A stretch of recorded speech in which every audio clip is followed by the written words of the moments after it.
बहुराष्ट्रीय उपनिवेशवाद के खिलाफ जल, जंगल, जमीन, हक व हकूक से जीने की लड़ाई में पिछले 34 वर्षों से संघर्षरत आज़ादी बचाओ आंदोलन का एक अदना सा सिपाही हिमांशु युवा बलाश का आप सबको सादर क्रांतिकारी प्रणाम। साथियों, जो विषय आज आप सबके सामने रखने जा रहा हूं, उससे न केवल केंद्र सरकार के गृह मंत्रालय पर असर पड़ेगा, बल्कि वह मुझ पर फिर से कई क्षेत्रों में आर्थिक व सामाजिक पाबंदियां लगा देगा। क्योंकि आज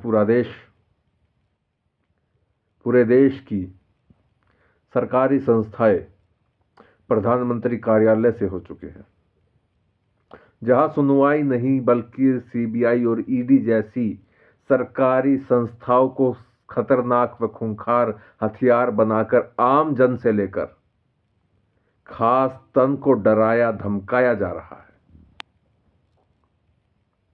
और उसका सबसे बड़ा कारण है कि सत्तारूढ़ सरकार आज कॉरपोरेट के तलवे जिस तरीके से चाट रही है, यह उन राजाओं सा प्रतीत होता है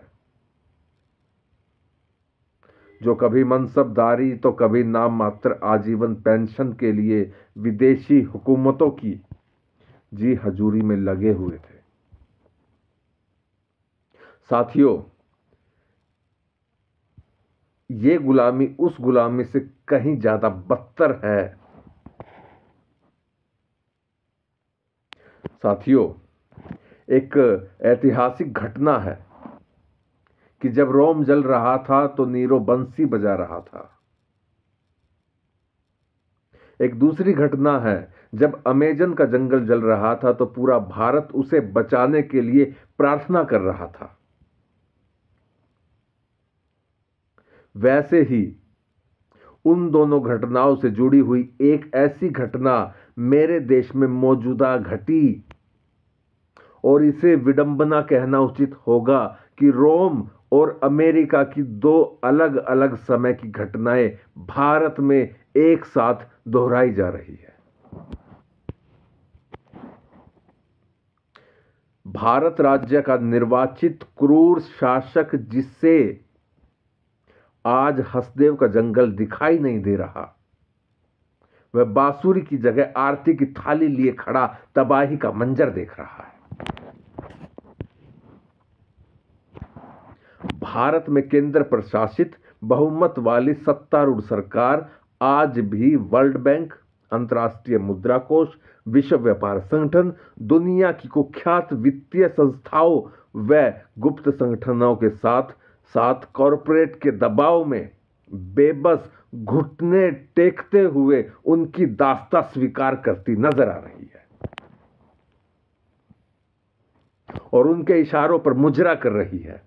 हसदेव के जंगलों को केवल इसलिए काटा जा रहा है क्योंकि उसके नीचे मिलने वाले कोयला भंडार को प्राप्त कर हजारों जिंदगियां तबाह कर औने पौने दामों पर अपने पूंजीपति आकाओं को भरपूर फायदा पहुंचाया जा सके। और सरकारी क्रूरता की हद, प्रधानमंत्री लेवल की क्रूरता की हद कॉरपोरेट की जी हजूरी का ही नतीजा है। जब हसदेव का जंगल कट रहा है, हजारों लाखों लोग, पशु पक्षी जीव जंतु अपना आशियाना और अस्तित्व खो रहे हैं,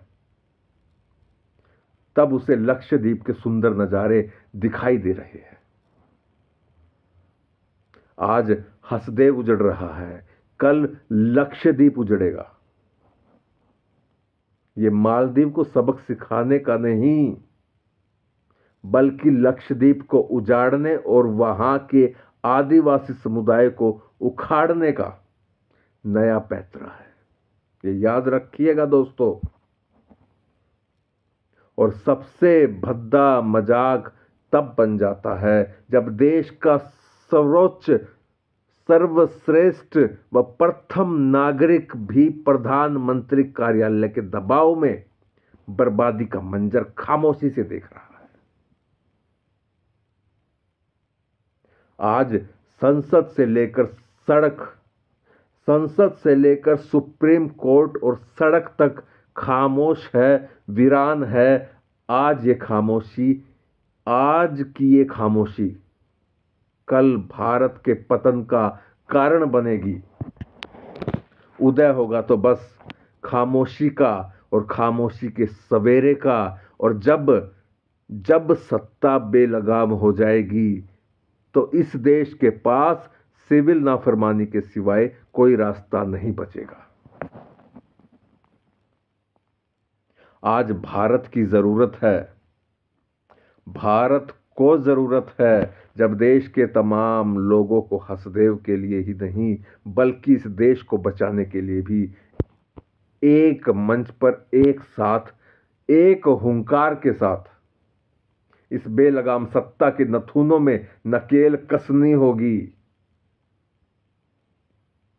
वरना आज हमारी खामोशी कल एक वीरान भारत को जन्म देगी। जय हिंद।